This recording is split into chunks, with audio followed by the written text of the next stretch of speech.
Comme je vous l'avais dit hier, hein, donc vous allez nous habituer à nous voir tous les jours jusqu'à l'organisation des Jeux. Comme c'est sous la direction du Premier ministre que se passe la supervision de toute l'organisation. Et donc ce matin, nous étions en réunion avec les ambassadeurs de groupe des pays francophones parce que vous savez que c'est eux les représentants des différentes délégations qui vont arriver pour discuter essentiellement sur les aspects organisationnels liés à l'accueil, à l'hébergement, à la sécurité, au protocole, à la santé et toutes ces questions. Donc il était important pour cette séance que le Premier ministre a considérée comme une séance d'information de les mettre à jour sur les dispositions que nous prenons.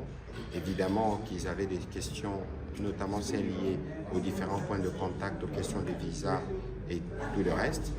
Et on leur a informé des dispositions qui sont prises pour s'assurer que toutes les délégations puissent obtenir les facilités qu'il faut dès les départs de leur pays respectifs, ainsi que ici au pays et les différentes structures d'accueil, de la santé, de la sécurité, des aires des jeux, des restaurations, etc. Écoutez, c'est des Jeux de la francophonie,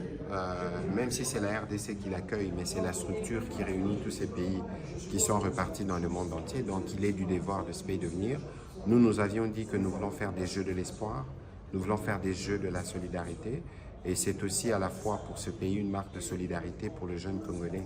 qui traverse, vous savez, avec toute cette situation de guerre que nous connaissons, mais c'est aussi l'occasion pour nous de montrer notre résilience en voulant accueillir ces Jeux et en préparant des infrastructures modernes telles que répondant aux normes internationales, parce que certains athlètes ou les athlètes qui viendront doivent compétir dans les conditions qui sont similaires à celles de leur pays.